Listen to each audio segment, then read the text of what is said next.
Greetings, everybody. Welcome back to another exciting episode of Pop Culture Showdown. This episode, we're going to be talking about some great things. We're going to be talking about D23. We're going to be talking about Comic-Con. We're going to do a great throwback Battle Royale Rumble on whose cartoons were better, mine or this new batch of cartoons. We're going to be coming back. But in the meantime, remember, you could be next.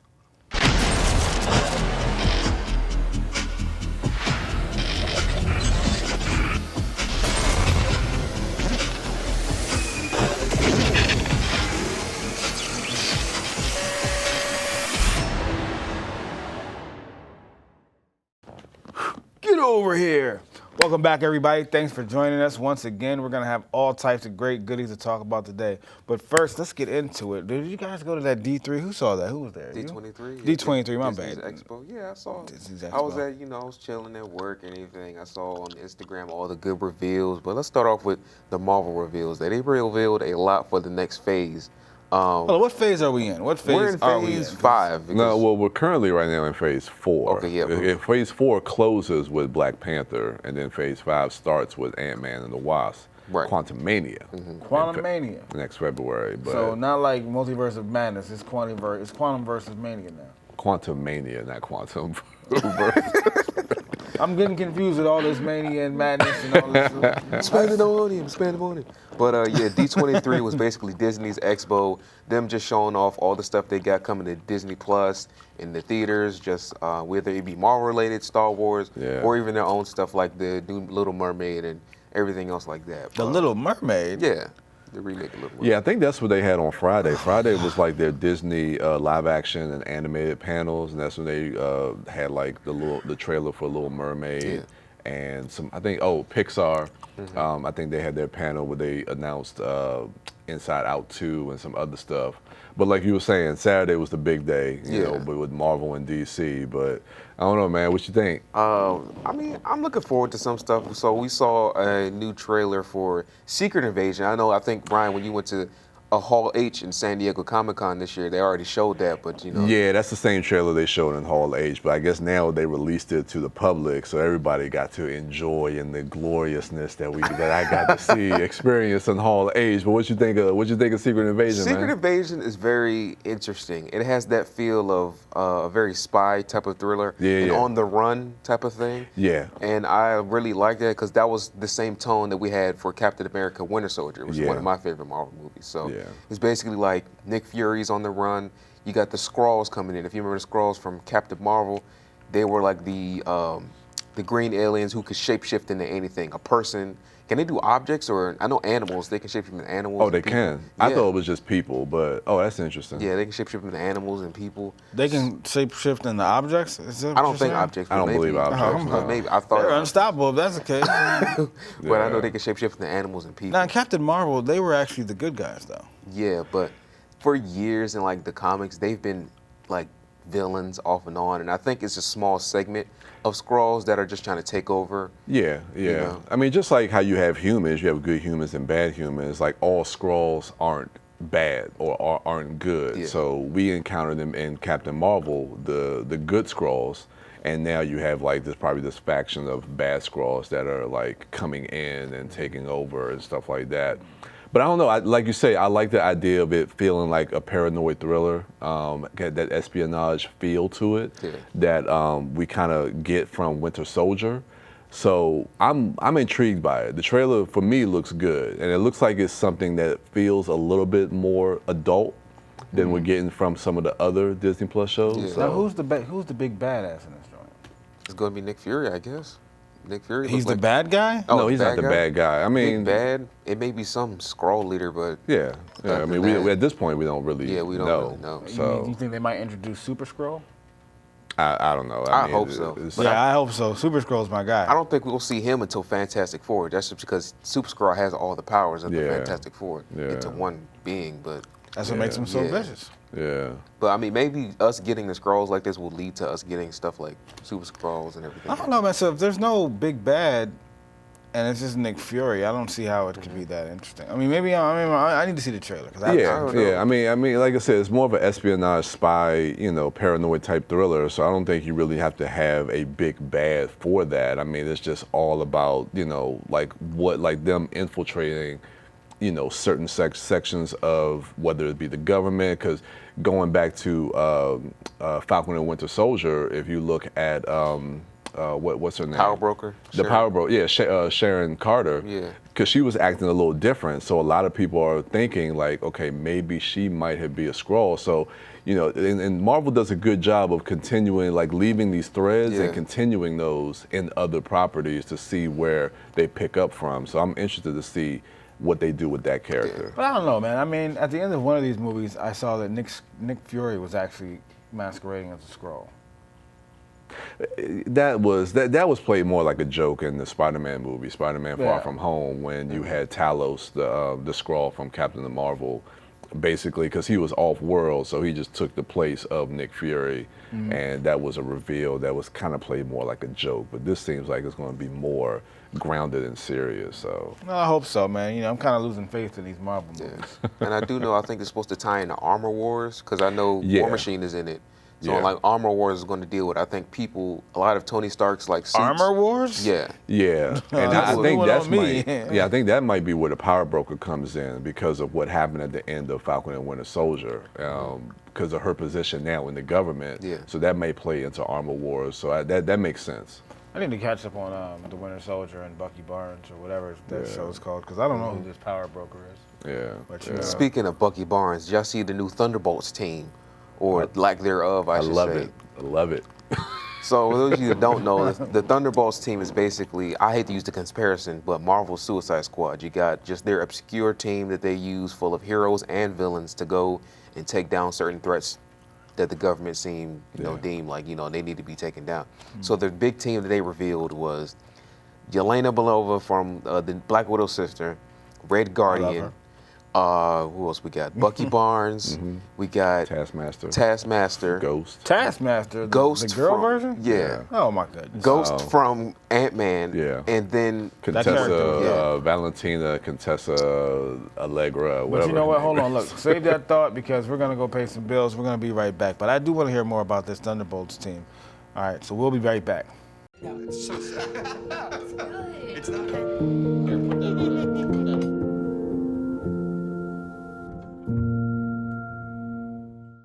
I see it. It's a bus ticket to nowhere. Anyway, we're back. Now, we were having a great, epic conversation. I mean, I want to get right back into it, man. We were talking about the Thunderbolts. Yeah. Which one of you guys was giving me the goods on that show? I'm curious just to see what direction they go with the Thunderbolts. Granted, I mean, they did revealing like who the team is. Seemed a little underwhelming and a little disappointed. I mean, I get your like point. The characters? I do like the characters. For me personally, I do like the characters because for me, like looking within the world of the MCU, like the Avengers are no more at this point.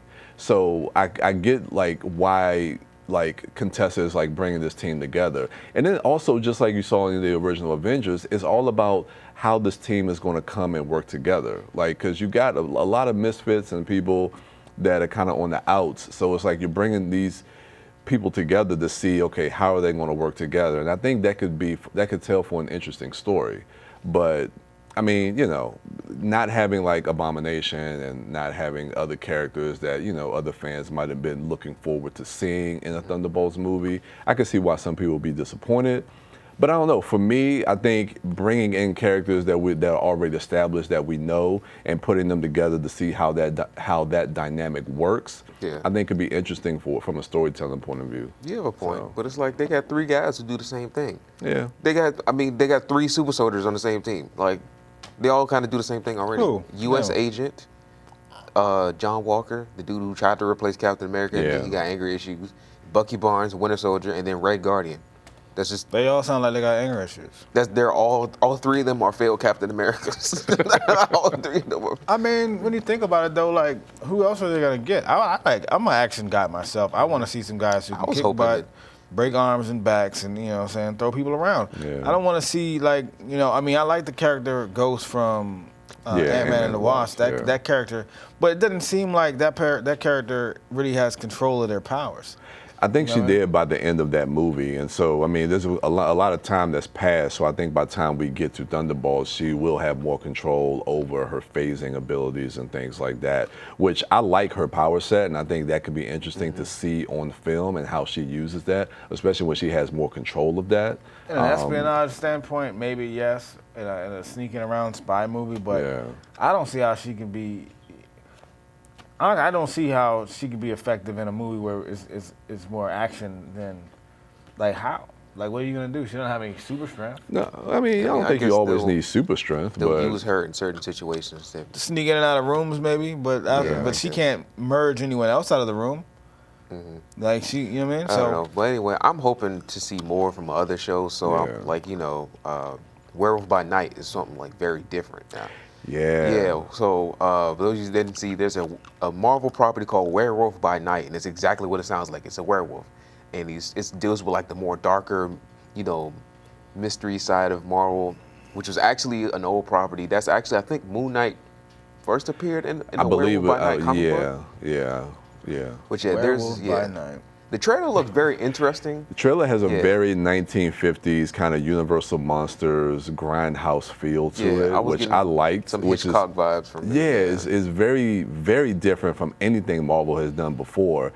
But it being like basically like a Halloween special, and it kind of being a one-off, I think it's kind of cool to see where it goes. Plus, I mean, it's still part of the MCU and part of the overall universe, because in that trailer we do see the TVA. So I'm curious to see how that kind of plays into it, and if this is Loki? just so if this is just kind of part of a different timeline, are they going to pull Werewolf by Night into the main MCU timeline? They showed a glimpse of Man-Thing. So I think that'd be cool just to see how that plays out. Now, the only reason I'm kind of excited is because since we're getting werewolves, you know what's next? Vampires. So we about to get Blade, and I can't wait to get Blade. Blade is coming. I cannot wait to get Blade. Blade is coming. We need Blade immediately. You'd probably play a good Blade if you dressed up. You should dress up as Blade for Halloween. Dress up like Blade for Halloween. Get the haircut, you know what I'm saying? Get the little vest. You got the sword already, you know what I'm saying? Just learn some karate. Get some you know little any karate fake moves? Yeah. I can do a nice little roundhouse kick. Okay, so There you go. So, he'll be Blade, I'll be Bane. You know what I'm saying? He'll be I'll be something. the professional. Yeah, but I'm hoping at least at the end of Werewolf by Night we get a cameo from Blade or Moon Knight. Yeah. So get a little Midnight Suns, Marvel's Midnight Suns, stuff like that. I don't know. Blade would probably be cool in that. I really wish I saw Blade in like Underworld or something, where he could just go mop everybody up.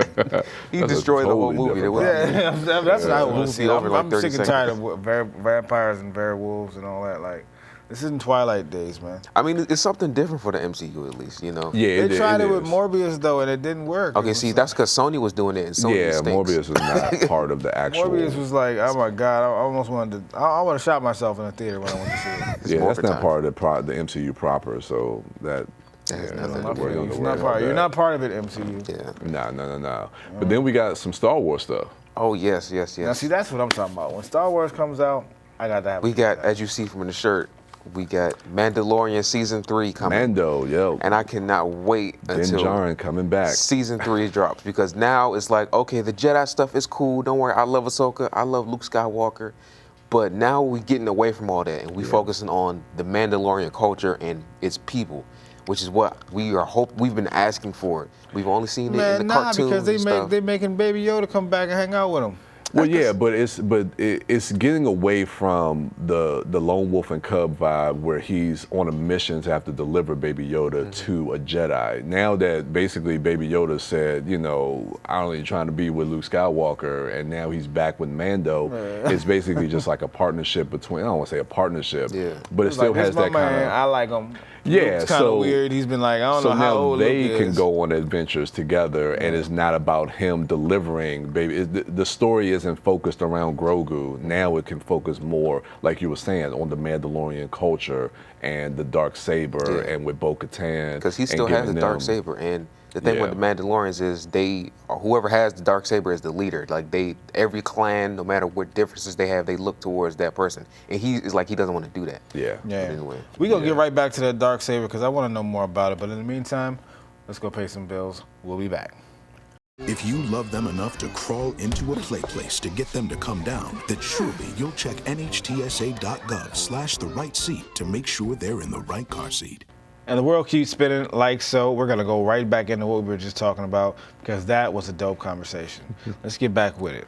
Yeah, so Mandalorian Season 3, like we said, is looking like he's finally going to actually either become a leader amongst the Mandalorian people, because it's very divisive. Yeah. Because even his clan, they have rule where you don't take your helmet off and you don't do this, and then he meets Bo-Katan. That sounds like a terrible place to be. He meets Bo-Katan and the other Mandalorians, and they're like, "What are you talking about? Taking your helmet off? You always take our helmet off. You're part of that extremist group that we don't like that got our people destroyed." I'd have been just like that. You know how heavy that helmet look?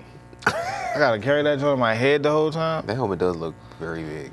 And it's got to be hot in that zone. That's crazy. You know what I mean? Yeah, I'm curious to see what that confrontation between Bo-Katan and Din Djarin is going to be, because he's willing to give up the Darksaber because he doesn't want to be the leader of the Mandalorian people. So, but she has a calling to that. Yeah. But it's now he's been with the Darksaber for so long. It's I'm curious to see what that confrontation is going to be between the two of them. I don't know, man. I wouldn't give up that Darksaber. I got the one thing that could nullify a lightsaber. I'm about to give it up. Are you crazy? Yeah. And his idea of that could change over time since he's had it for so long. Does he still got that staff? Or he give a No, he actually. the Beskar staff. Yeah. In Boba Fett, he actually got it melted down, and I think he made armor for the Grogu. Yeah, he made that change. Oh yeah, okay, that's tight. That's tight. I don't know if he put it on, but I know he has it. Yeah. Okay. But let's get to Tales of the Jedi. Oh yes, Tales of the Jedi. Yeah, that looks good. Star Wars fans, we eating good. We eating good, but we eating good. You know what I'm saying? But good. Oh yeah. Tales of the Jedi. It's in the same art style that the Clone Wars series. Star Wars: The Clone Wars is one of my favorite series.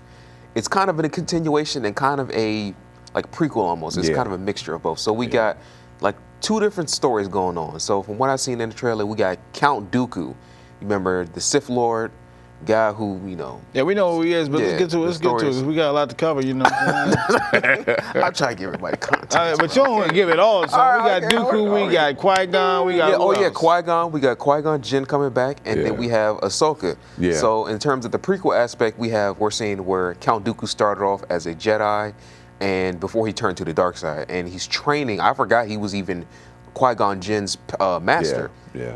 He was Qui-Gon Jinn's master, and then we're seeing Imagine having to call somebody master, though. That's crazy. we're going to see his descent into the Jedi, to the dark side, and then we're going to see how Ahsoka got trained before she became, who she is today. Yeah. Definitely in the animated Ahsoka. I ain't really like the live adaptation. I'd say if it was anybody in real life that could look like her, it's Rosario Dawson. It's Rosario Dawson. Yeah. But we got some information with the Ahsoka series as well. The live action Ahsoka series, because they cast Ezra Bridger. Ezra Bridger. Yeah, we got to a see new his person. casting. Yeah, good, because I'm not really a big Rosario man. I mean, I liked her in Sin City. No, she's still Ahsoka, but they cast someone for Ezra in the live action Ahsoka. He was a character from Rebels. Ezra. Yeah, So I mean, what I think about the Ahsoka series is going to be about her trying to find Ezra, because at the end of Rebels, Ezra sacrificed himself. No spoilers. I haven't seen it. No, it's all good. I already know all about it. But he didn't really sacrifice himself though. Yeah, I mean, well, they think he sacrificed. He's still alive somewhere. Yeah, I ain't gonna spoil it. But somewhere what we really want to do is we want to save that for a cliffhanger. What we're trying to get to now is the battle royale that everybody's been waiting on. Because this is what we do. This is how we get down. And we was about to put you on the spot because you're a youngster. And we need to talk about these cartoons. You just told me SpongeBob is a stronger cartoon. That cast is stronger than the cartoons from my era. You gotta be crazy. I'm just saying, SpongeBob alone has carried for the last 15 years my generation. I get that, but we talking about if you put SpongeBob against Darkwing Duck. Darkwing Duck will whip him in half, How man. How many seasons did Darkwing Duck last? 2? Now you worried about the numbers. I'm talking about mano-a-mano, man to man. Well, the numbers don't lie, sir. Man, numbers always lie. What are you talking about? All I would say is, I get it. Yeah. I get it. You know, SpongeBob has been around for many generations, but if you look back at our era of animated shows and cartoons, I mean, I can easily compare SpongeBob to The Simpsons. The Simpsons started in '89 and is still running to this day. The longest running show, animated or live action, period. Okay. Now, Simpsons isn't as great as it used to be in this heyday. Yeah. Same thing with SpongeBob. It's definitely not as good. I didn't like SpongeBob from the start. I don't think you give it a chance. Yeah, I can never because get into SpongeBob. Anybody, at least from my generation, SpongeBob is the most quotable show around. Meme-wise, in every situation in life, there's a SpongeBob quote for it. I'll give you memes. Yes. Quotes, I'm not too familiar, because like I said, I didn't grow up with that, and I just could never get into SpongeBob. But I have seen some pretty good Like memes. whenever somebody trips and falls, my leg. Whenever somebody, you know what I mean? That is one of the most. That's the quote? Yes. Man, we're losing this. It was a running gag. Where if that's the quotable, my leg? It's so funny though. You got to see it. Though. That's like saying my neck and my back. Yeah.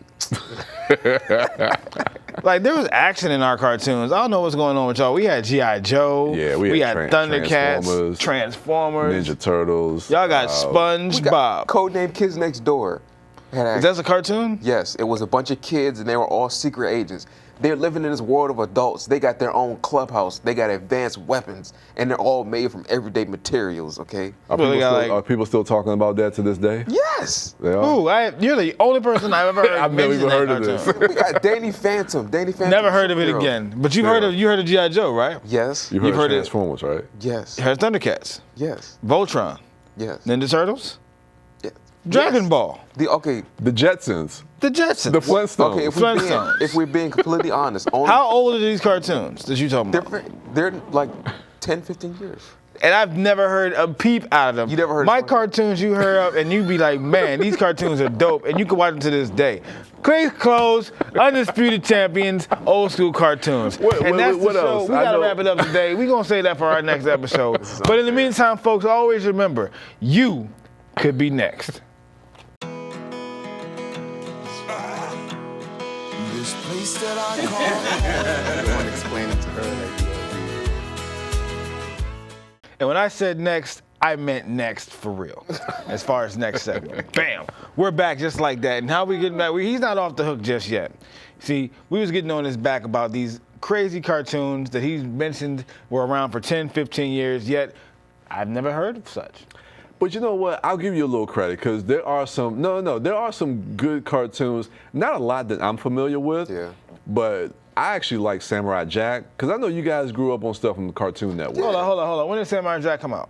That was in like the early aughts, like 2002, 3, around that time. So that kind of qualifies. That's almost a dub. That qualifies as our cartoon. No, I feel like y'all cut off as 92. I think we're cut off in 2005. I think you didn't name anything from the 2000s. You named everything from the 80s and early 90s. Well, I didn't get a chance to. You cut me off. I'm thinking more so like as kid. Well, we grew up with as kids, so I'm thinking 80s and early 90s. So I mean, you thinking like early 2000s? I mean, we already in the workforce. Hey man, I'm gonna be honest with you. I don't know how old you are, but man, I wasn't around when Jetsons first came out. You know what I'm saying? I happened to watch the cartoon, but I wasn't there at its precipice, bro. Like, the only thing I will give y'all credit for is like a few of those that you named had new iterations when I was around. Like Teenage Mutant Ninja Turtles has a new version like every That's true. years. The 03 version. Yeah. I know. And it was still timeless, wasn't it? I like the 03 version. I never really seen the original Teenage Mutant Ninja Turtles. I mean, it was kind of the same. Mm-hmm. They do kind of deal with more darker and adult themes, like with that Ninja Turtle series. And I know there was a short-lived He-Man series that came out in like 02. And they just actually got a new one on Revelations on Netflix right Revelations, now. Which is pretty good as well. He-Man? But I mean, the original He-Man and the Masters of the Universe from our era, that's just gold. That's classic. I feel like there was a new G.I. Joe I'm not gonna lie series. to you, bro. Like to be 100% honest with you, I tried to watch He-Man from our generation. Well, I'm sorry, your generation. A while ago, I couldn't sit through an episode, man. Like He-Man must have been the dumbest big kid I've ever seen in my life. And I think he was actually like a big kid. Like he just was a big kid until he became He-Man. Yeah, what was he, Prince Adam? Yeah, Prince Adam. He used to play with his cat. It was weird. Like I wouldn't hang with him if I was in that world. I wouldn't hang with He-Man. Well, that's what I'm saying. I think that newer version that came out in '02 was a little bit better than because you can also have the thing in our generation. A lot of these cartoons were really just to kind of like boost up toy sales. Yeah. So I mean, a lot of these Batman the animated series. Batman the animated series was great. I will give you that. That is my favorite Batman superhero Gargoyles. Gargoyles. Man, Michael Jordan, Larry Bird, and Wayne Gretzky had a cartoon. Bo Jackson, I mean. I didn't know if you knew about that. I used to watch. That was Saturday morning. I forget the name of it. I think it was called All Stars. I can't remember, but I used to love that cartoon. Jordan used to literally jump over buildings. It was crazy. Yeah, this is why people think Jordan's so vicious now. I mean, outside of the basketball, but they had him jumping over buildings. I mean, that was a cool cartoon. I'm sorry, just our superhero shows alone, like Justice League and Justice League Unlimited. Well, see, now those are technically remakes, so those are our cartoons. Those aren't remakes. They are. How old do you think Justice League is? I mean, the concept is old, like Super Friends, like that. Yeah, that's old. But this is Justice League, the animated show, and Justice League Unlimited. Yeah, trust me, it's a remake. Would you say that those shows are better than Super Friends? Heck yeah. That Batman Beyond, you see the Batman Beyond? Okay. Batman Beyond didn't exist. Harley Quinn didn't exist until we got them in animated form. Harley Quinn wasn't in the I don't know if comics. you can claim Harley Quinn, because that was the Batman animated series, and that was the mid-'90s, so that's kind of getting into our territory. That's a stretch. He tried to straight snatch it up. You see that? That's what I'm saying, you know. You youngsters nowadays, man. Just trying to snatch like we didn't know. Like, man, I just mentioned Batman animated series. I mean, but what would you say about Avatar? What would you say about Avatar, The Last Airbender? Avatar, I mean, I've never seen it a lot, but you know, you're talking about the animation. I know it's like the movie. No. The you last. See, I almost went into convulsion when you said. You talking about the blue people? Yeah. No. I'm talking about the actual movie, The Last Airbender. No. Yeah, you know what I'm saying? Hit me but with the a baseball animated bat. show is highly regarded as like a great animated show, and that was like '07, so that's roughly your generation. Yeah. But he don't even. You know, we talk about the days of Dragon Ball Z, man. Like, there's no cartoon better than that. Okay. Name one. Better than Dragon Ball? Look, the only actual poster he got up here, look, a life-size Vegeta and Goku. I mean, technically, it didn't blow up until the early 2000s, late 90s. No, what? I mean, it was in Japan for like how many years? I'm not in Japan. I'm here, and I'm Naruto. like, when I saw it, I immediately liked it. I changed the whole culture in my neighborhood. I used to have people coming in the house at 5 o'clock in the afternoon, evening time, to watch Dragon Ball for 30 minutes. Stop everything you're doing. I mean, even like the change the whole culture. Comedies, like Kim Possible on Disney. You had the Proud Family. We got the Proud Family. We got. Are you talking about real shows or cartoons? Cartoons. Powerpuff Girls. Proud Family. We got the Powerpuff Girls. Courage the Cowardly Dog. Listen to the names of these joints. Dragon Ball Z or Courage the Cowardly Dog. You can't compare. Powerpuff Girls you bring in is a staple, and it's from my time. You gonna bring in an anime powerhouse. Did you try to snatch up Powerpuff Girls? So you see these youngsters be stealing too. Like, yeah, Powerpuff Girls is from our time. But we what? It's later. When did Powerpuff Girls come out? The late 90s. So that's around Batman animated series time. Yeah, but they were like by season 3 or 4 by then. Doesn't matter. It didn't come out. How old are you? I'm 23. When were you born? 98. When? 1998. So by the time you could actually watch a cartoon, you was already like, we talk about 2002. They had the bulk of their success when I was an adolescent child. You 23 years old, bro. Like, he don't know nothing about no cartoons. I'll give you Powerpuff Girls, man. You ain't like Powerpuff? I never watched that. But I'll give you that for your generation. But I'll tell you this, before we wrap up, it's undisputed that we had the best theme songs ever. I still remember them joints now. Ever. You can't touch the theme songs. Name a song better than Darkwing Duck Jump. Let's get dangerous. Thundercats, Transformers, more than meets the eye. What? More than meets the eye on this joke? You can't even. More than meets the eye. We're going to get back into this on a whole nother episode, but this time we are gone, and I'm going to let you guys know that at any time, you could be next.